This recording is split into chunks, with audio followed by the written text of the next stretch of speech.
Welcome to your Family Health Revolution conversation series with Carla, Atherton, and friends, where our HFF family comes together not to tell you what you should do, but what you can do. Take charge of your health. You can do this. In fact, you're the only person who can.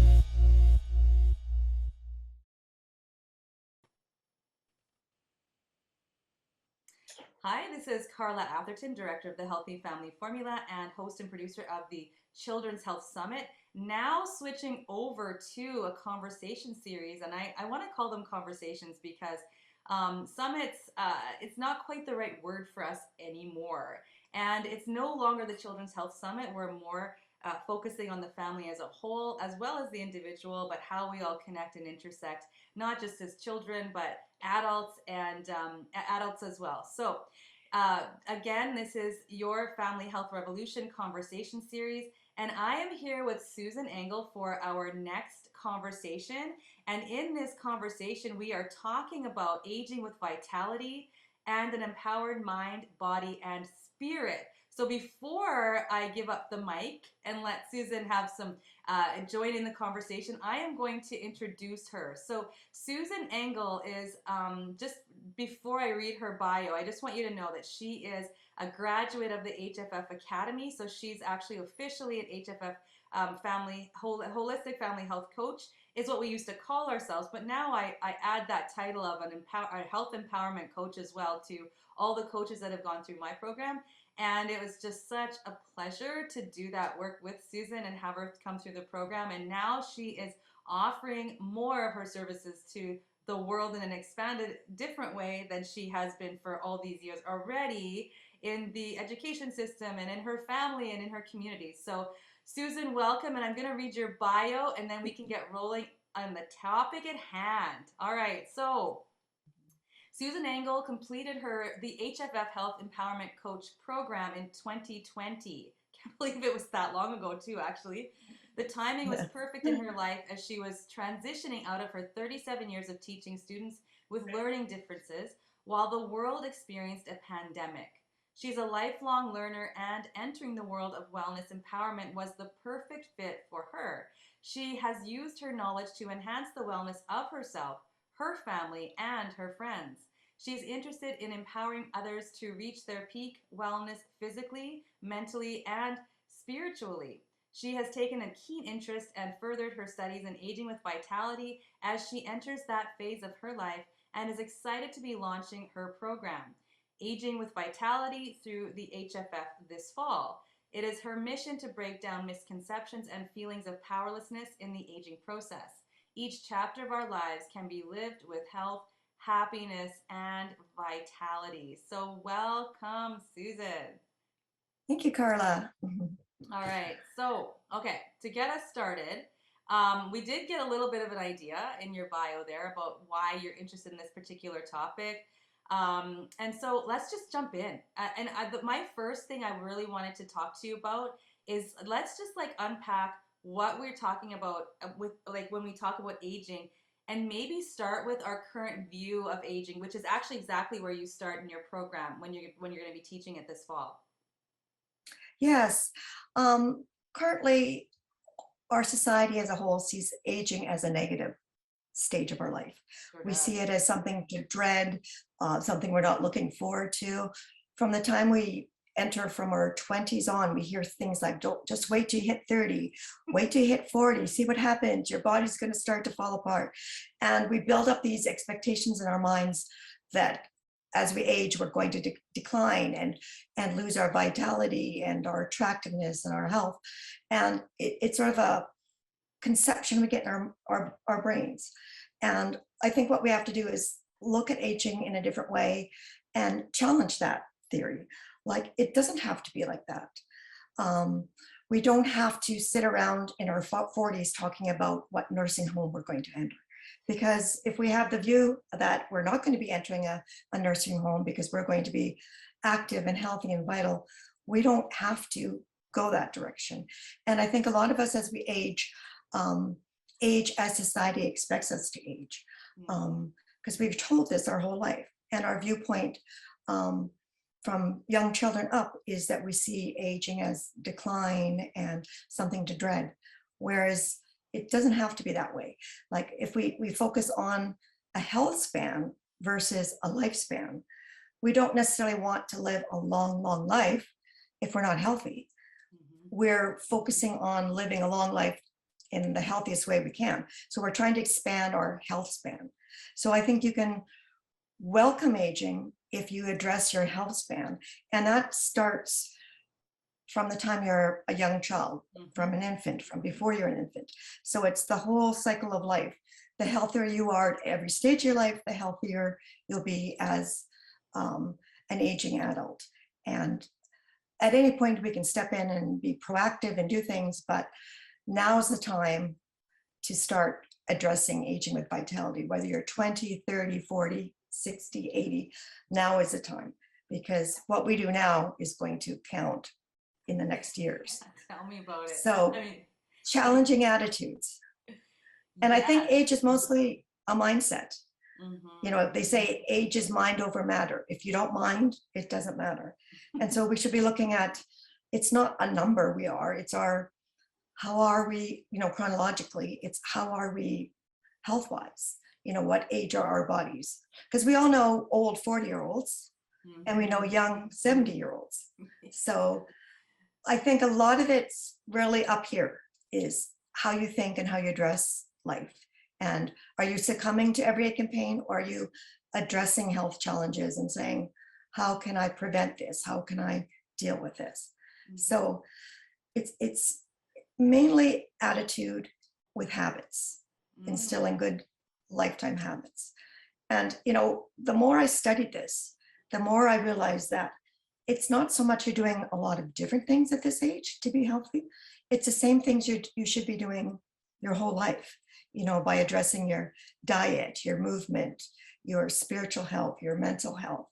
And there's certain things we can do as we get older to up that game, but it's the same thing we should be doing throughout our whole health lifespan to end up with a healthy lifespan. So Yeah. and like as Dr. Mark Hyman says, we want to die young at an old age. Right. So that's our goal. So, you know, have healthy bodies, healthy minds, but live until healthy until we die. So yes. And I want to underscore that.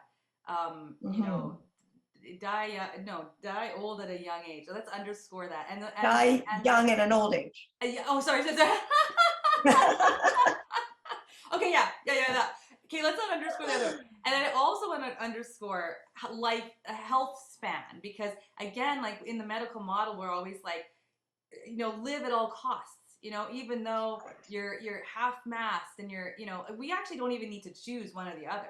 It's not like either, right. You know, we kind of like are trying to keep your body alive forcefully, or like, you know, and but still feel like heck, or die young. Right. You don't have to do either. You don't have to choose either one. You do, like, you know, you live this way that you're talking about, Susan, and learn these right. things early on, you know, which is right. even better than having to, I mean, if you're starting off later on twigging onto these things, cool, because the body always heals anyway. But early right. on makes it a lot easier to have a healthy life span, Yes. you have longevity, all those words, right, that I think really need to sink in for people if they've never heard that before. Like, think of that, longevity. That's what I don't want longevity. I don't want to live long and feel like garbage. I want to live long and feel awesome throughout. And yeah, so I love that. Yeah.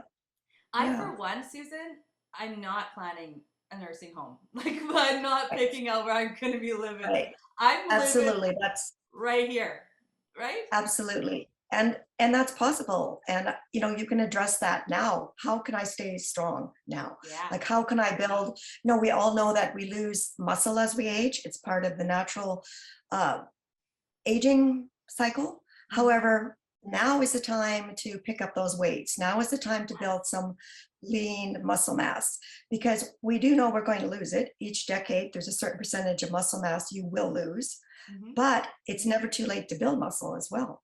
So we can counteract some of the things that can occur with aging, and we know generally occur.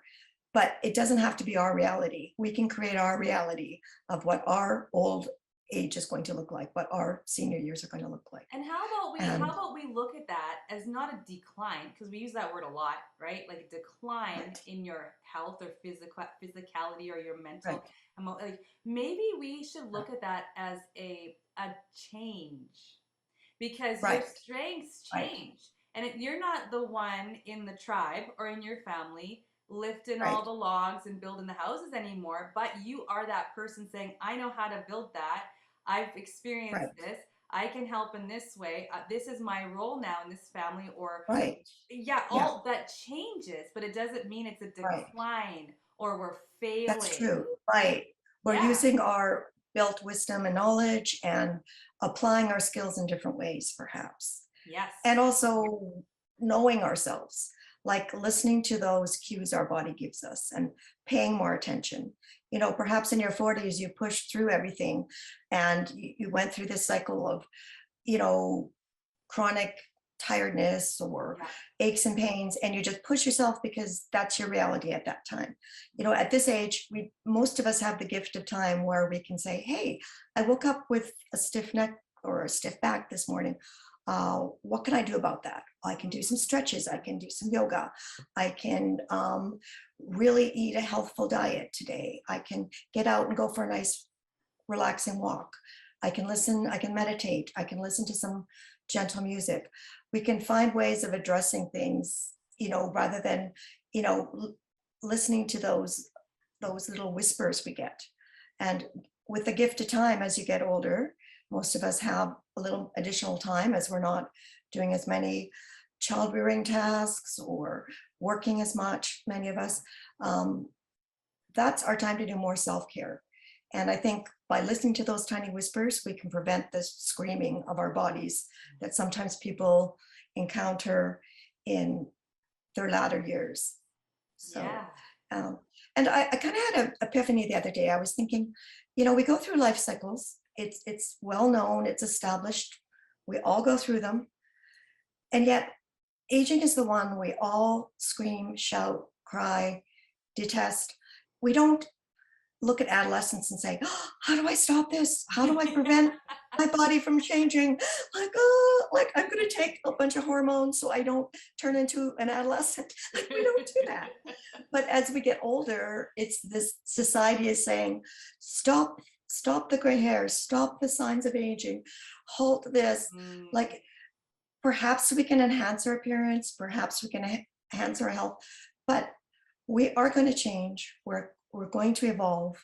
And just as adolescence occurred, whether we wanted to or not, aging occurs whether we want it or not.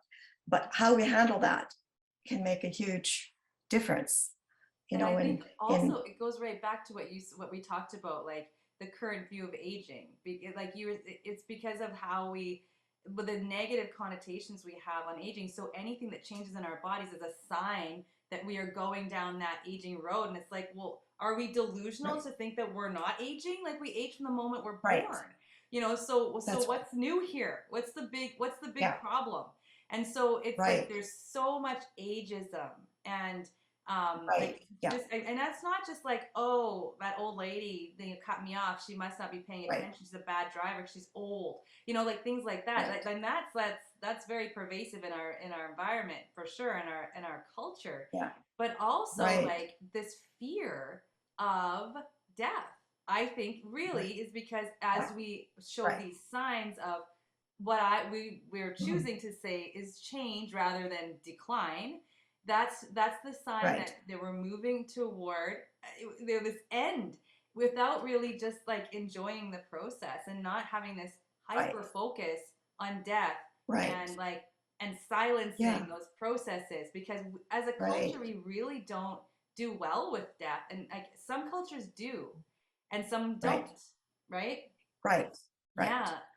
So I Yeah, don't know if you want to tackle that one, but there's also something else I was thinking about while we were talking about right, this, and this whole concept is that we right, also have sort of replaced the usefulness right, of the aging population, and right, sort of replaced it with institutions and and you worked in a school, so you know that Right. a lot of kids are in school, and also not that like the the elders, right? The wisdom of the elders is sort of not Right. the first place that our youth turn, or even their parents. So there's this fragmentation and a displacement of people who are in like, Right. whatever age, like 60 plus, 70 plus age group.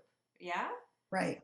Right. And yeah, and it's just like our cultural views are when you become a certain age, you're kind of set aside. And Yep. like we have to overcome that. And Rolling I down the look at how many river. busy families there are.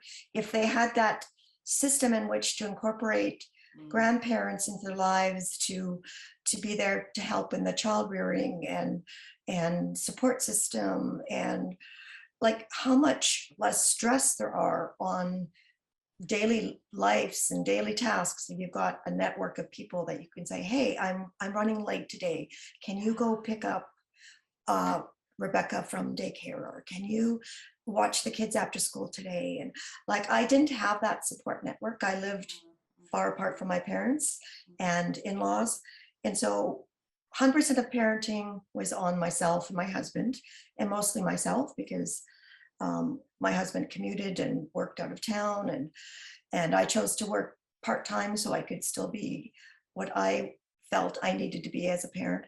mm, And I didn't have those people I could just say, Douglas has the chicken pox, can you come watch him for a couple right. of days so I can go, go to work? Or, they're like the stressors that you can lift off yourself if you've got a support network. And people moving to that stage of their life can really embrace that, and that gives a sense of purpose, a sense of usefulness. And that's one of the major things I came up upon when my studying too, and learning is we all have to have a sense of purpose in life. Mm-hmm. And I myself, being a teacher for so long, my identity was as a teacher, and I'm Mm-hmm. still struggling with that thought that I'm not a teacher anymore. Like, yes, I'm still a teacher. I'm just not employed as a teacher right now. Right. But we lose that sense of identity, that our careers, our work, how we earn our living, what we do on a daily basis becomes our identity. And yet there's so much more to us, and we can contribute in so many different ways. And you just have to start exploring and saying, how do I use that skill set as a teacher at this stage of my life? And, for me, I chose to get into the wellness um, area because I feel that's beneficial to myself, my family, and perhaps to many others. There's so many outlets. You can volunteer, you can join clubs, you can join organizations, you can do lots of useful work. And I think too is just having a routine, having a purpose, having a passion is key to aging with vitality. Like, you have to get up every day and be excited about something. And it's easy when we let go of our work world sometimes to let go of routines and structures and passions, and just say, what now? And like wait for something to come to you. And most of the time, nothing's going to arrive in your lap. You kind of have to explore your passions, your outlets, and say, how can I contribute? What would make me excited every day? What can I look forward to? And grandchildren are huge for me. I really enjoy putting my time and energy, but I also recognize that can't be my 100%. Mm, They're a big part of my life, but I can't depend on them to make me feel fulfilled for the rest of my life, because children grow up, they go to, many of them go to school, structured environment, you see less of them, peers become more important. uh, you have a bond, but it's not going to be the same as when they're infants or toddlers or young children. So that can't be your 100%. You yeah. can't, you can't depend on other people to bring you that fulfillment and happiness. They can be part of it, but you've got to find what makes me tick, what is going to keep me young. Yeah. And so much of it, I think, is attitude. Because I can remember sitting around with a group of friends, this was 5 years ago, and they're maybe a little bit older than me. And the conversation was all about their decline, which nursing home they thought they would move into, or what apartment complex would they have that would have lots of supports. And my brain went to, But no, that's not where I want to be. That's not my vision. I see myself living the rest of my life in my own home and Yeah. being, functional and being able to do my daily living tasks because I'm going to keep my strength, my energy, my purpose. And I think so many people kind of go down that road of, well, this is going to definitely happen. This is going to be how I'm going to look as a older person, and commit to that. And it's kind of like, be careful what you wish for, because that's where you're going to end up if that's what your vision is. Yeah. And so you have to make your vision. What do you want your last 10 years of life to look like? Your last 20 years? Mm-hmm. And there's a really interesting clip, and I think I'm trying to recall what organization put it on, but it's showing a senior man and his last 10 years of life. And it was his last 10 years if he employed all the wellness strategies and was a healthy, vibrant, active senior. Mm-hmm. And the other clip was if he chose to go down the traditional road of conventional medicine, of being on 10 different medications and high blood pressure and on oxygen.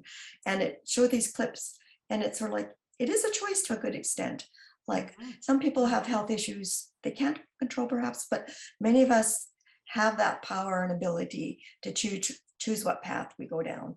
And I don't want to be that person hooked up to oxygen my last 10 years of life, or on 10 medications, or visiting the doctor's office twice a week. Like, that's not my vision. Yeah.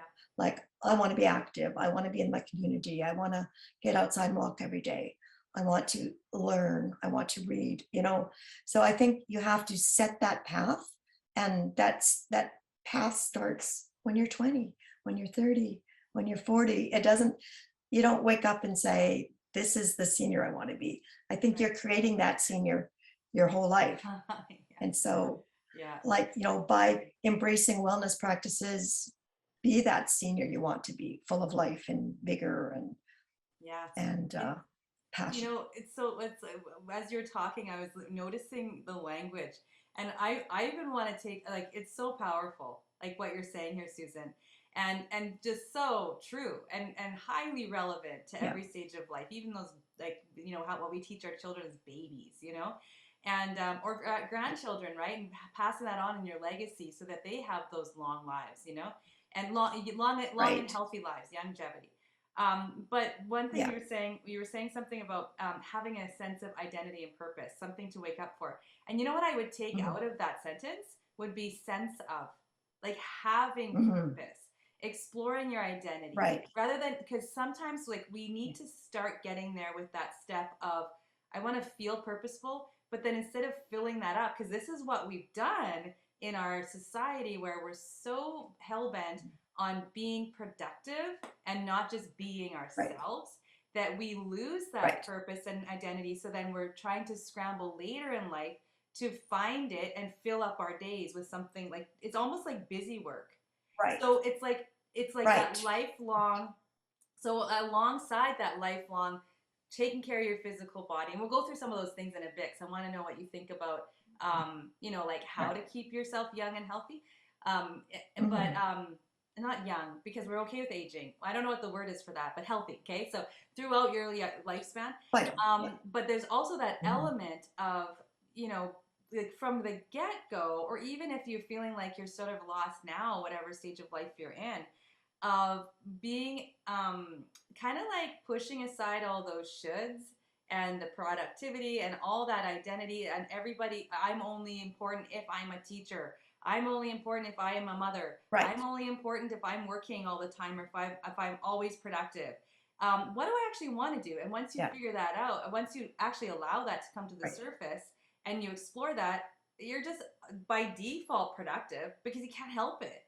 You Yeah. wake up and you're like, I have Right. stuff to do, man. I'm not going to Right. sit here Right. being, Right. sad in bed because my kids moved away. By the way, I'm officially an Right. empty nester this week. That sucks. But I do have my own Oh, identity. But I really I so miss yes. them because we have such good, relationships. I want to be with them, but Right. they don't define me. Right.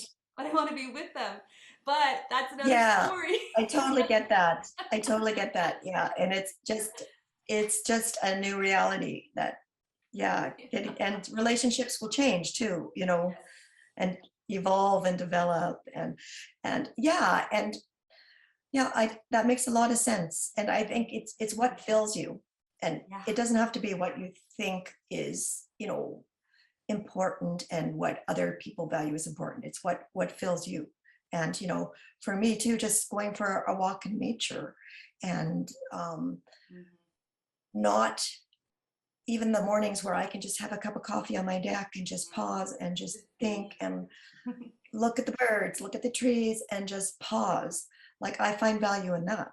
Yeah. Like you said, you don't always have to be producing Productive. something Yeah. or earning a wage, or it's like finding value in some of the simple things in life that's kind of the gift of growing older, is sometimes having that ability to have that time and Presence.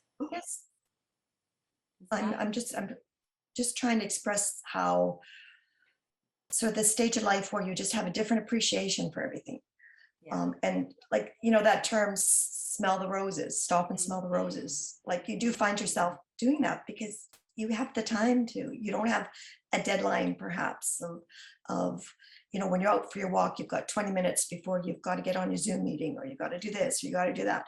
Like just pausing and embracing those small moments in life can bring so much meaning and value. So Yeah. Yeah. definitely.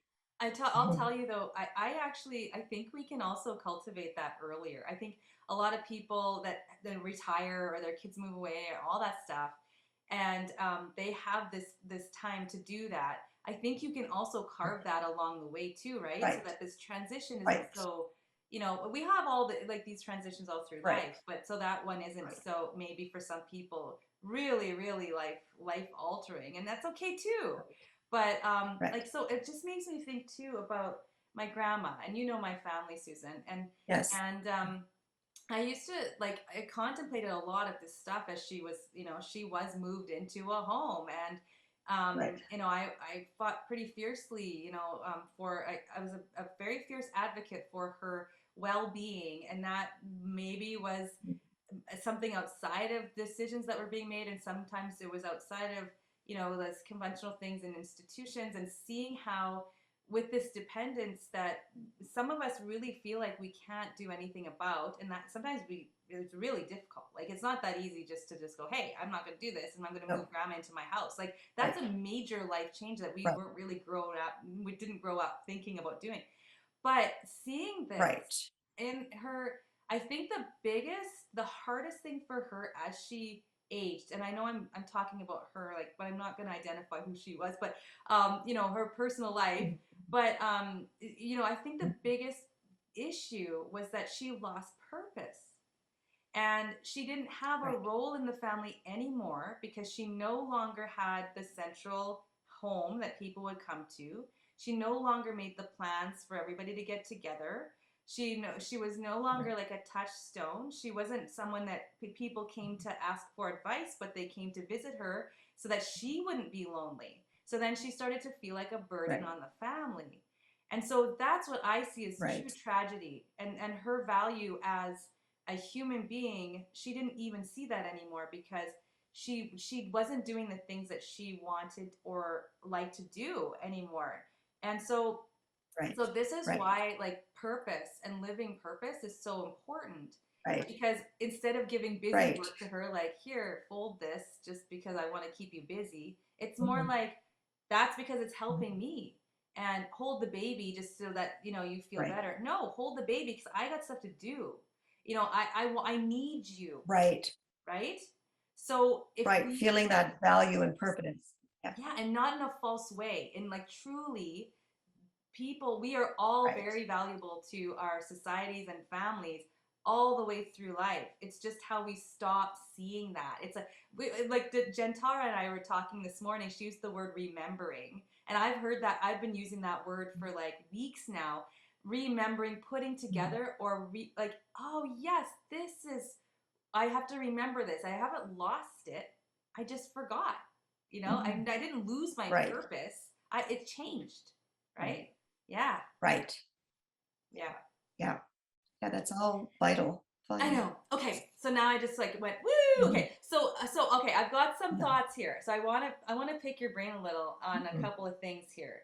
Okay. And so let's go to some practical stuff for people listening. So I want to talk about, okay, how do we do that? We're talking about this whole mindset Right. and feeling young and like this. We're shifting people over into this concept of aging that is not negative. This is part of life. It is a beautiful evolution of a human being. So how do Right. we also support that process in this meat suit? Like physically, we're Yeah. talking about like Right. mental emotional stuff, but how about physically? Like what kinds of things are you telling people about Mhm. aging, vitally to keep themselves Right. feeling good? Right. Yeah. Um, in my program that we'll be launching in the fall, we'll be addressing like society's attitude toward aging, mindset, Mm-hmm. purpose, value, that type of thing. That's pivotal. As well, things are like looking at our um holo, I'm trying to say this word, Holobiome? holobiome, holobiome, right? And that's all the bacteria that keeps us Mm. healthy and vital, and how what roles it plays in our body. And that could be from our lungs to our nasal passages to our guts, etc., our skin, addressing the vital role that bacteria plays in our life and health. Um, Also, a big one that I'm going to address is addressing or preventing the four killers Mm. for aging with vitality.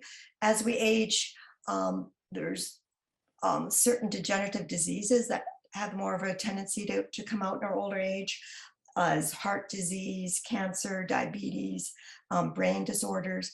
Like, what can we do to prevent those? Those diseases. It's not inevitable that we get them.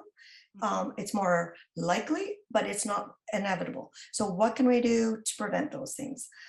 Also, maintaining a healthy immune system and a balanced hormones. Um, what can we do to prevent illness? And how can we use our body's natural ability to fight off um, viruses and infections, etc., as well as sleep. Sleep is a huge issue at all stages of life, and especially when you get older. And there's sort of a misconception that as you get older, you don't need as much sleep. Mm-hmm. And from my research, I've learned that that's not true. We need just as much sleep as we're older. Often our sleep is more disrupted as we're older due to maybe some people that have pain issues that are waking due to pain, or having to get up to go to the washroom more often, or um, stress related issues. But sleep is just as vital at this age as any age. And there's a lot we can do to enhance our health and wellness through getting a really good sleep. Also, movement. It's probably one of the major factors. Aging with vitality while maintaining bone and joint health. Mm. Um, keeping those knees strong, keeping the hips strong, preventing osteoporosis, keeping active so our muscle mass is maintained, um, moving so we don't lose our mobility. Yeah. Mobility is huge. That's what I saw. Like, my father was fortunate enough to live a long life. He lived to 95 and a half years old. Mm-hmm. But what I saw that his decline came when he lost his mobility, when he was no longer getting up and moving around. He was in his recliner, 24/7, Yeah. just getting up to the washroom. And that's when I saw the mental decline. That's when I saw the physical decline, up to that point. And I think that started when he was about 93 years old. He was sharp as a whip. And, you know, you could have a conversation with him. He could do his daily living chores. But once he lost his mobility, his decline was steady Yeah. and rapid. And so maintaining that mobility is so key. Also, another issue that often comes up is um, weight control, having additional weight, and finding ways to release those extra pounds. That's one of the factors in your health. If you have a lot of excess weight, that can really drag down your health span. So how do we maintain a healthy normal weight in which we can be active and vital and strong. Mhm. And as well, really important, our social and spiritual connection and mitigating stress for vital aging. Oh yeah. So connecting to our communities, our spiritual awareness, and just because we're at this stage of life, stress doesn't just disappear. We may not be employed to the same level we were when we were Yeah. younger, but we have children that we worry about, we have grandchildren we worry about, we have the future we worry about. How do we manage that stress? As it's important in all stages of life, it's something that needs to be addressed at this stage of life. How Yeah. do you let go of what you can't control? Um, what practices can you incorporate in your life, such as meditation or yoga, to mitigate stress and live a vital, healthy life? So, those are some of the key points that I'll be addressing Mhm. and can, I believe, really help us to keep that healthy lifestyle going and increase our health span. Um, and a term that I really like is, I'm trying to think, oh, it's Anne Louise Gittleman. Mhm. She said she has a term, saging rather than Ah. aging. And I really like that term. It's aging wisely and gracefully, growing in all ways as we age. It's retaining and regaining our vitality and our purpose and our possibility. So don't think of yourself as aging, think of yourself as saging. Like it. And how we can contribute to our community in multitudes of ways at our older stages of life. Love that. So Such a good yeah, term. Yes. And yeah, I and love even it. like some of those things like the stressors of life, yeah, they don't end. And some people are actually even Oh, more stressed at that age because they have less right, income. And there's right. right, So like, even that, we're not necessarily in that should category of should be financially set and should have that blah blah blah. That is right, not even reality for a lot of right. people. There can be a lot of challenges that way. A And lot. yeah, Yeah. yeah. So that So was awesome, Susan. And I feel like what you're talking about, and right now, and also in what you're going to be teaching in the fall, is a proactive, empowered view or practice or allowance for, this aging process. This yeah, really exciting, absolutely, empowering stage of life, right? So absolutely. I totally want to leave people with that, Yeah, with I guess that feeling, I don't know what that's, that notion, right? That empowered notion, proactive. yeah, And I so appreciate you unpacking that here with us today. And so yeah, keep an eye out. Whoever's listening, keep an eye out for that program. Again, like as Susan was saying, all of the stuff she's talking about really can be employed at any age, at any stage, and it's really so that you are. What did you say? You are.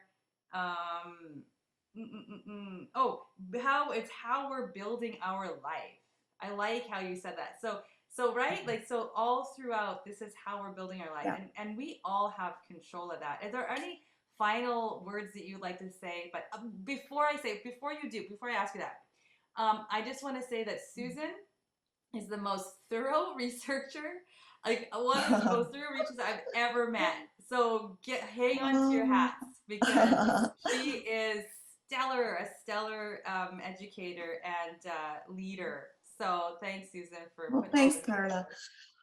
One thing that I would like to leave with is that the research says as we increase with age, so does our happiness. Mm. So, people surveyed at various ages, you tend to be happier as you get older. And Mm. I suppose that could be like the saging aspect that we talked about. But whatever your circumstances in life, we tend to get happier as we get older. So if that's not something to look forward to, I don't know what is. Ah, love it. That's the best thing to end on. Thank you, Susan. Yes. Thank Hey, you. thank you, So Carla.